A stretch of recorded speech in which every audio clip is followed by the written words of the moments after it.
I stood on my own front porch at 9:30 on a Tuesday night, staring at a lock that wouldn't take my key. The brass gleamed under the porch light like it was mocking me. Brand new, still had the hardware store sticker on it. Behind the door, I could hear laughter, female voices, wine-drunk and vicious. My wife Beth's voice rose above the rest, that particular tone she used when she was performing for an audience. "He's probably standing out there right now, confused as hell," she said, and the laughter got louder. I tried the key again. Nothing. Walked around to the side door, same story. Even the basement entrance had been changed. 15 years I'd been coming home to this house. 15 years of mortgage payments, of fixing the leaky roof, of painting the shutters every spring because Beth liked them to look fresh. The front door opened behind me as I stood in the driveway, keys dangling uselessly in my hand. "Eliot?" Beth's voice was sugar-sweet, the way it got when she wanted something or was about to deliver bad news. "What are you doing out there?" I turned around. She stood in the doorway wearing the red dress I'd bought her for our anniversary last year. Behind her, I could see her friends Serena and Kylie on the couch, wine glasses in hand, watching like this was primetime entertainment. "Trying to get into my house," I said. "Seems like someone changed the locks." Beth stepped onto the porch, closing the door behind her. The porch light caught the highlights in her blonde hair, the ones that cost $300 every 6 weeks at that salon downtown. "We need to talk." "About why I can't get into the house I pay for?" She crossed her arms. "About us. About how this isn't working anymore." I looked at her standing there in her designer dress, in front of the house with the mortgage in my name, blocking me from the home I'd worked 60-hour weeks to afford. "So you changed the locks?" I needed space to think. "With Serena and Kylie? They're supporting me through a difficult time." Through the window, I could see Serena holding up her phone, probably recording this for her Instagram story. Kylie was texting furiously, no doubt updating her network of gossips in real time. "A difficult time," I repeated. "Is that what we're calling it?" Beth's jaw tightened. "You're useless as a husband, Eliot. As a man. Go find a hotel." The words hit like a physical blow, but I kept my face neutral. 15 years of marriage, and this was how it ended. On the front porch, with an audience, like a reality TV show. "Useless," I said. "That's interesting." "It's honest." I nodded slowly, looking at this woman I'd loved since college, who'd become a stranger wearing a familiar face. "You know what, Beth? You might be right." She blinked, clearly expecting more of a fight. "I've been pretty useless lately," I continued. "Not paying attention to things I should have been watching. Not asking the right questions.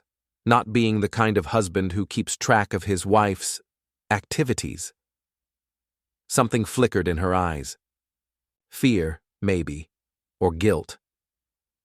"I don't know what you're implying." "I'm not implying anything. I'm agreeing with you. I've been useless.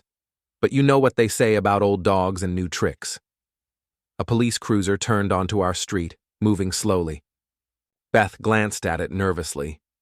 "Expecting someone?" I asked. "No, The cruiser pulled into our driveway.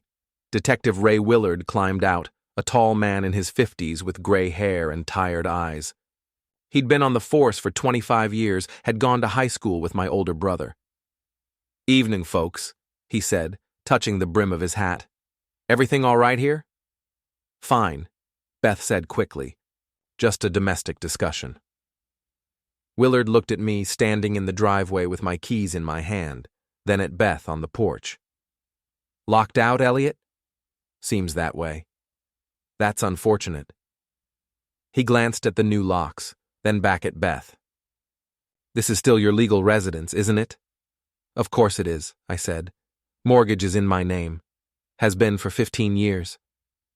Beth's face went pale. "Ray, this is a private matter between my husband and me." "I'm sure it is, Mrs. Parrish.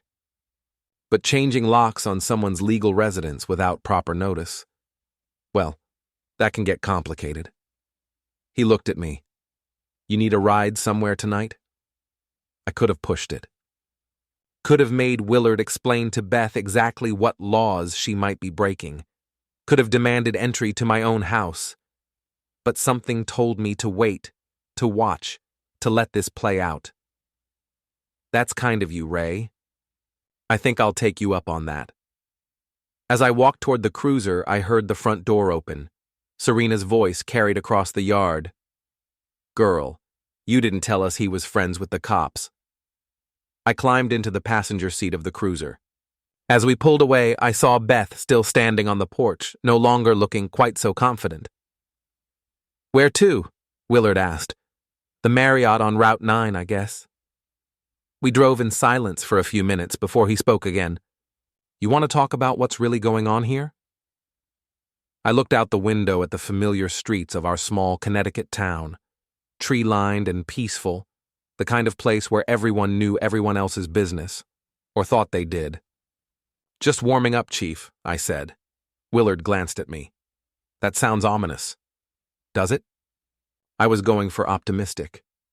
The next morning I sat in the break room at the police station, drinking coffee that could strip paint and listening to Ray Willard lay out everything I'd been too trusting to see. How long has this been going on? I asked, staring at the screenshots on his phone. Near as I can tell, about 6 months, maybe longer. Ray scrolled through the images. Mrs. Ellison from next door called it in last week. Said she'd been seeing a silver Tesla in your driveway when you weren't home. Always the same time, always the same pattern. Mrs. Ellison, 83 years old, sharp as a tack, and the unofficial neighborhood watch commander. I'd helped her fix her garbage disposal last month. She got the license plate, Ray continued. Registered to Grant Halpern. You know him? I knew him. Real estate developer, member of the country club, drove that Tesla like it was a space shuttle. He'd been at a few of the same parties Beth and I had attended. Always working the room, always talking about his latest deal. Yeah, I know Grant. Mrs. Ellison also mentioned she'd seen your wife and her friends having what she called strategy sessions on the back deck. Lots of pointing at your house, lots of note-taking. I set down my coffee cup. Strategy sessions. That's what she called them. Said it looked like they were planning something. Ray pulled up another screenshot. This is from your wife's Facebook Messenger. Mrs. Ellison's granddaughter is friends with Serena online. Apparently, Serena's been sharing screenshots with her book club. The message was from Beth to Serena, dated 3 days ago. E is so clueless. Grant says men like him are easy to manipulate. Just make them feel inadequate and they'll do whatever you want or disappear entirely. Either way, I win. I read it twice. Serena's been sharing this? With half the town, near as I can tell. That book club of hers is basically a gossip network with a literary excuse. I laughed, but there wasn't any humor in it. So everyone knows. Everyone knows something. Question is, what are you going to do about it? I looked at Ray.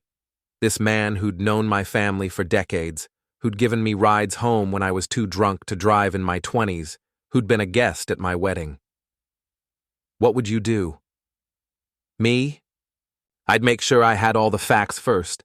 Then I'd make sure everyone else had them too. He leaned back in his chair. Your wife and her friends, they think they're playing chess. But they forgot one thing. What's that? You're an electrician. You know how systems work. How to find the weak points, how to shut things down when they're not working right. An hour later, I was standing in my friend Nate's garage, looking at a crowbar and a pair of bolt cutters. You sure about this? Nate asked. He was a big man, built like the linebacker he'd been in high school, with calloused hands and a face that had seen too many bar fights. We'd known each other since we were 12. It's my house, Nate. My stuff. I know that. But breaking in... It's not breaking in if it's your own basement window. The window had been painted shut for years. I'd been meaning to fix it, but Beth always had other priorities for my weekend time. Now I was grateful for my own procrastination. The window gave way with a crack of old paint and wood. I squeezed through into my own basement, feeling like a criminal in my own home. "This is seriously messed up," Nate muttered, following me through the window. Upstairs, the house was empty. Beth's car was gone, probably at her yoga class or getting her nails done. I moved quickly, grabbing clothes, important documents, my laptop. In our bedroom, I opened Beth's jewelry box, looking for the spare key to her car. Instead, I found a phone I'd never seen before. A cheap flip phone, the kind you buy with cash at a convenience store. "Burner phone," Nate said, looking over my shoulder. "That's not good." I flipped it open. The text history made my stomach turn. Months of messages between Beth and Grant.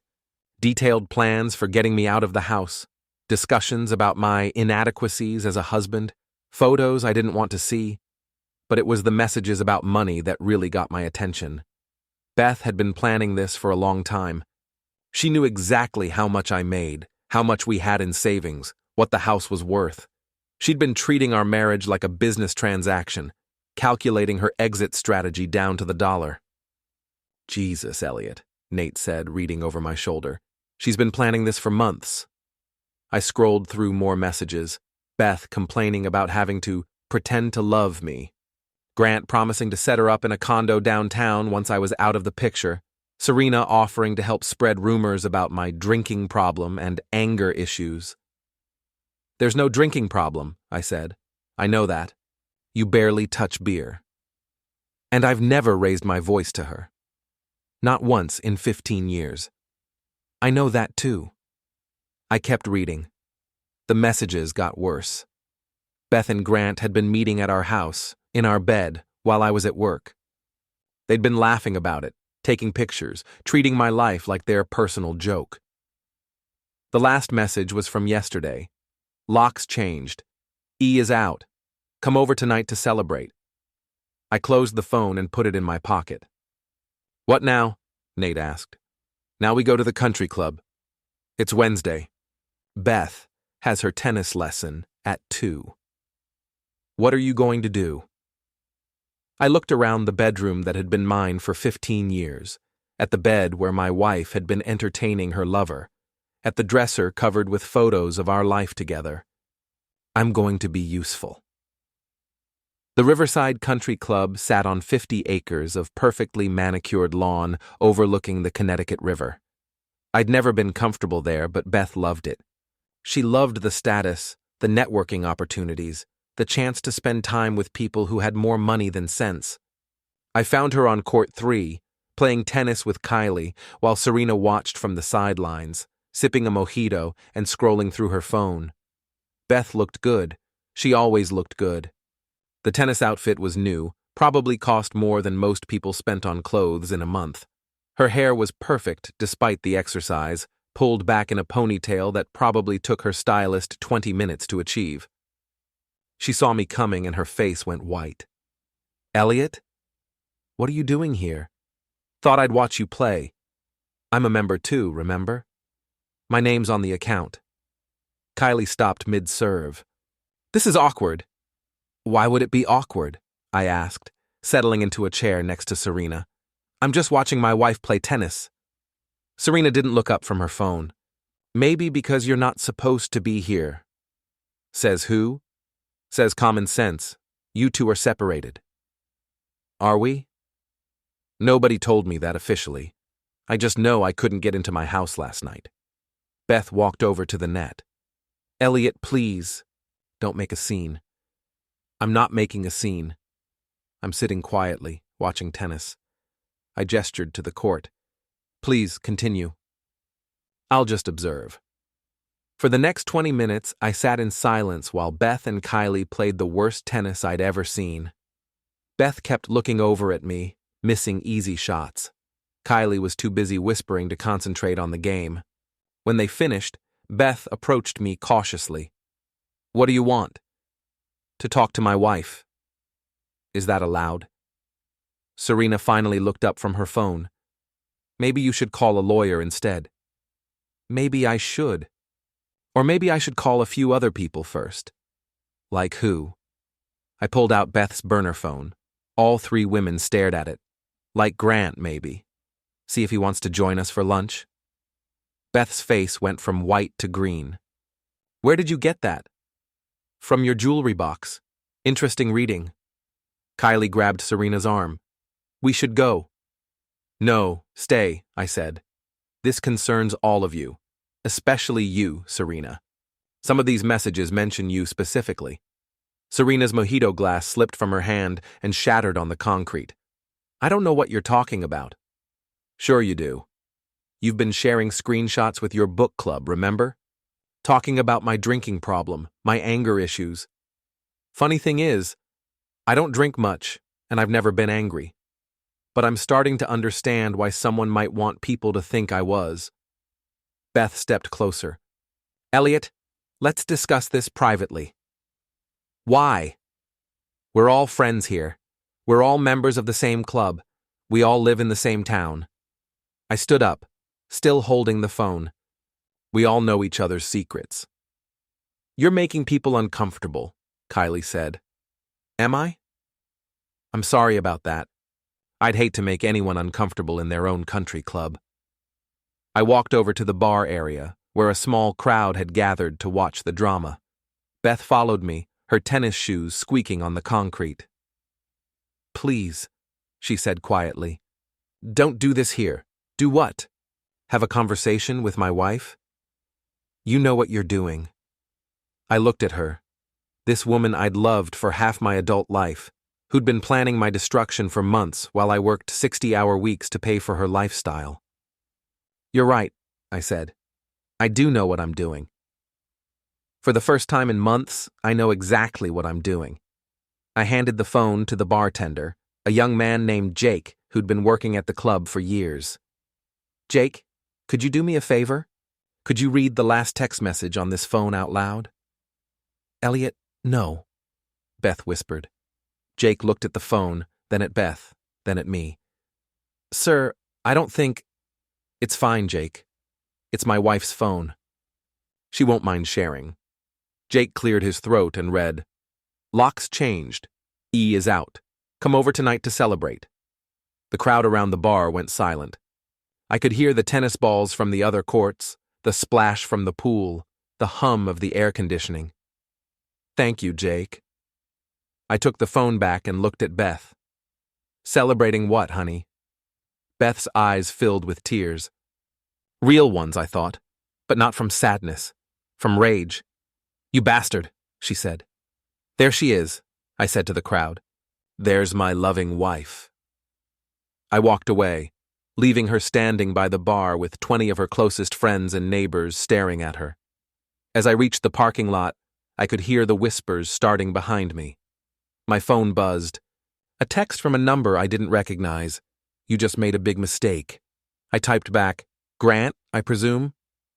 Looking forward to meeting you properly. Grant Halpern was waiting for me in the parking lot of my electrical contracting business the next morning. He leaned against his silver Tesla like he owned the place, wearing a suit that probably cost more than most people's monthly rent. Eliot Parrish, he said as I got out of my truck. We need to talk. Do we? He was a good-looking man, I had to give him that.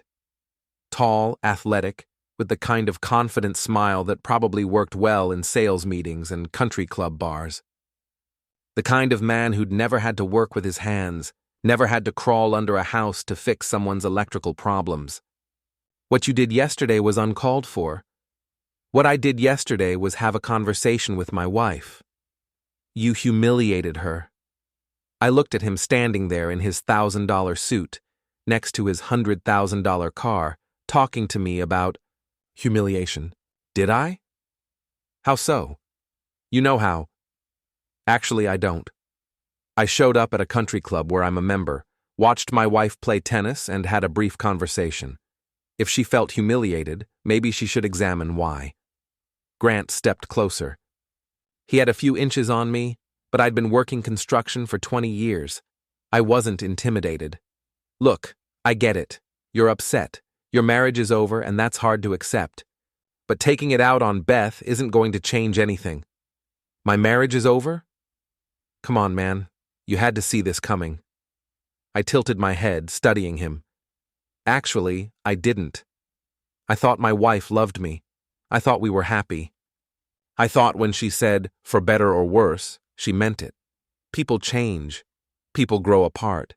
Do they? Or do some people just decide they want something different and don't have the courage to ask for it honestly? Grant's confident smile flickered. Beth deserves better than what you can give her. And you can give her better? I can give her a life. A real life with real opportunities. I looked around the parking lot of my business, at the trucks with my company logo, at the building I'd bought and paid for with 20 years of hard work. What's a real life, Grant? Financial security. Social status. A future. I see. And what I've provided for 15 years? That's not real? You're a blue-collar worker, Eliot. There's nothing wrong with that. But Beth has aspirations. I nodded slowly. Aspirations. That's a nice word. She wants more than this small-town life. More than what? More than a house that's paid for? More than a business that employs 12 people? More than a husband who's never cheated, never lied, never raised a hand to her? Grant's jaw tightened. You're making this harder than it needs to be. Am I? How hard should it be exactly? How hard should it be for my wife to destroy my life? Nobody's destroying anything. Beth just wants a divorce. A divorce? Is that what we're calling it? I pulled out the burner phone. Because these messages make it sound like something else entirely. Grant's eyes fixed on the phone. Where did you get that? From my wife's jewelry box. In my house. The house I pay for. You had no right. I had no right to look in my own house? In my own bedroom? That's Beth's private property. Is it? Because last I checked, we were married. Community property state. What's hers is mine, and what's mine is, well, apparently that's hers too. Grant reached for the phone. I pulled it back. I don't think so.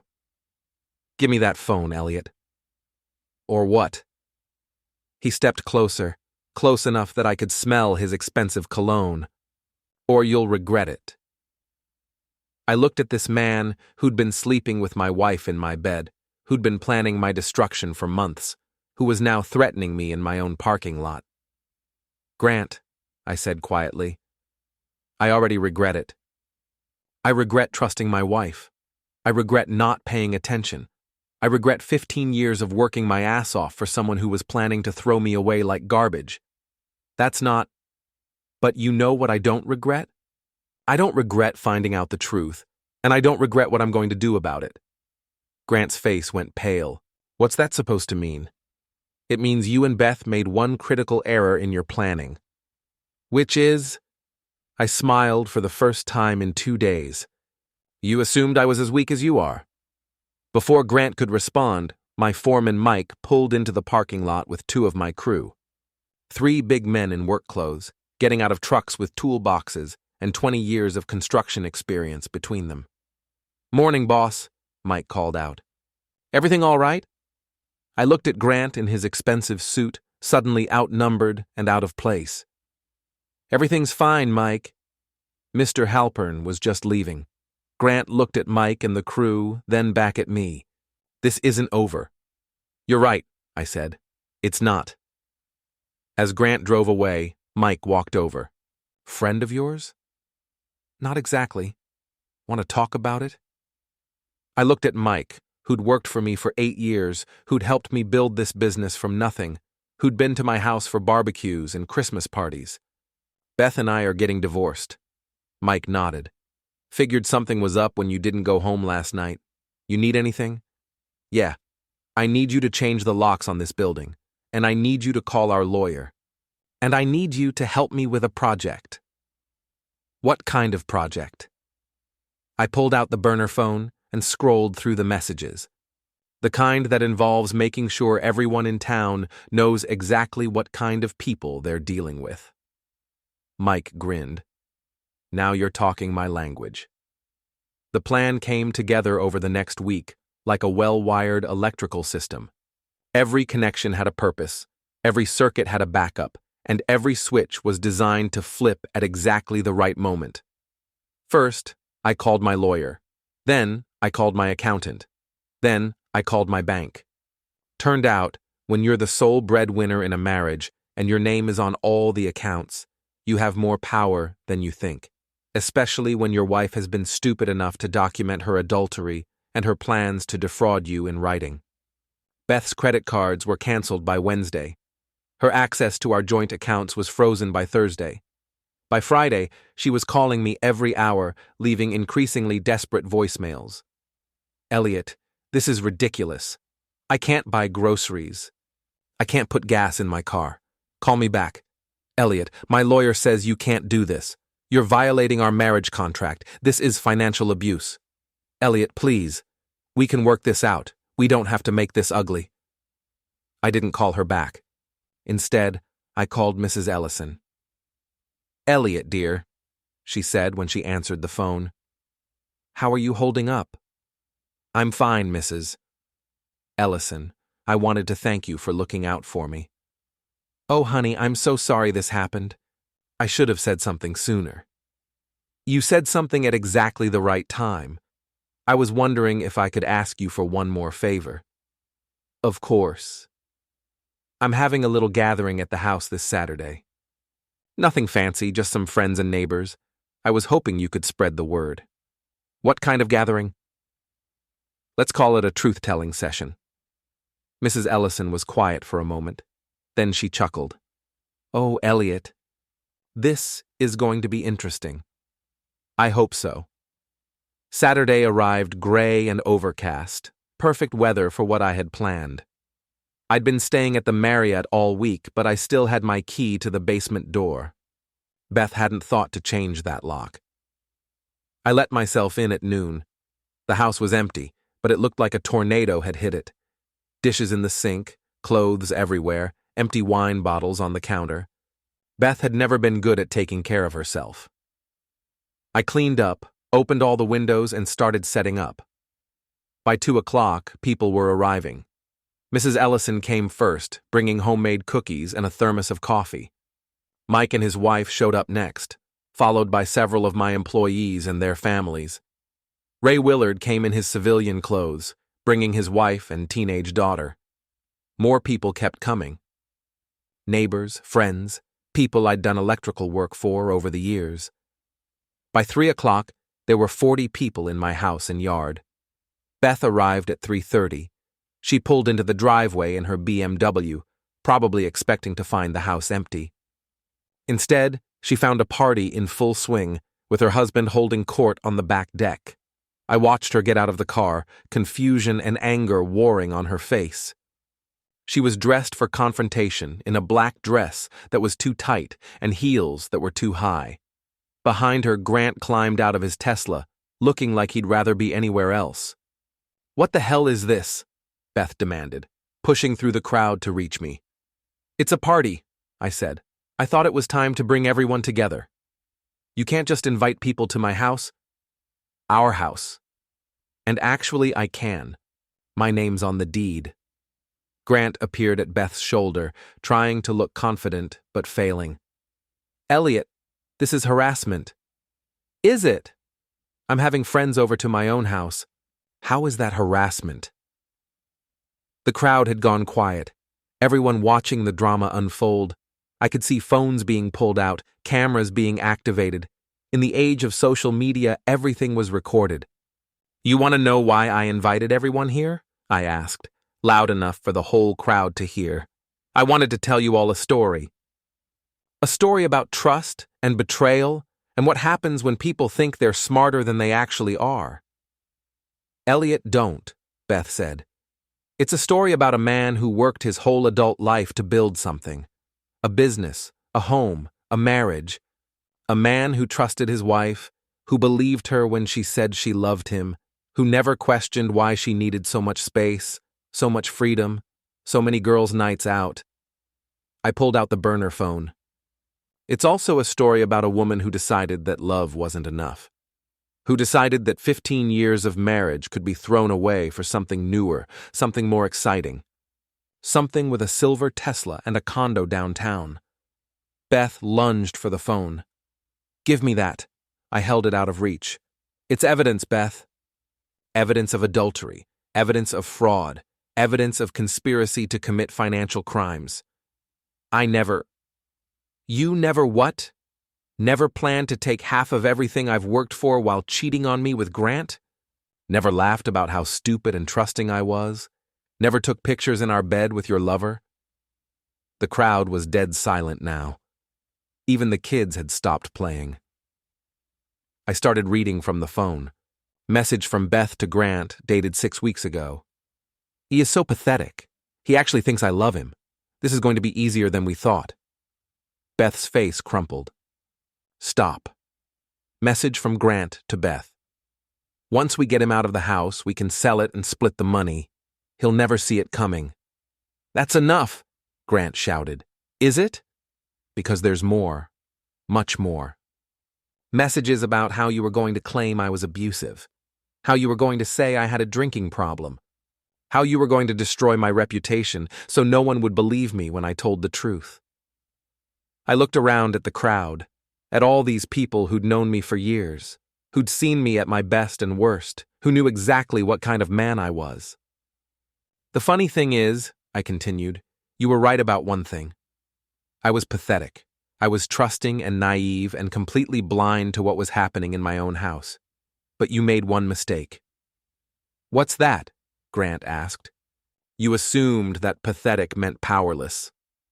I handed the phone to Ray Willard. "Ray, as a sworn officer of the law, I'm giving you evidence of adultery, fraud, and conspiracy. I trust you'll know what to do with it." Ray took the phone and nodded grimly.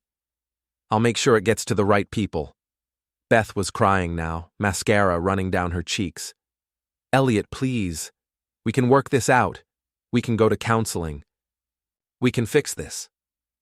I looked at this woman who'd shared my bed for 15 years, who'd promised to love me in sickness and health, for better or worse, who'd thrown it all away for a man with a nicer car and a bigger bank account.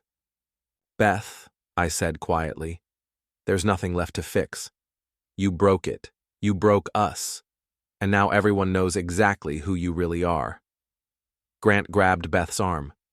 "We're leaving." "Yes," I said. "You are." As they pushed through the crowd toward their cars, I heard the whispers starting. 40 people who would tell 40 more people, who would tell 40 more after that. In a town this size, Beth and Grant would be pariahs by Monday. Mrs. Ellison appeared at my elbow. "Well done, dear," she said quietly. "Was it?"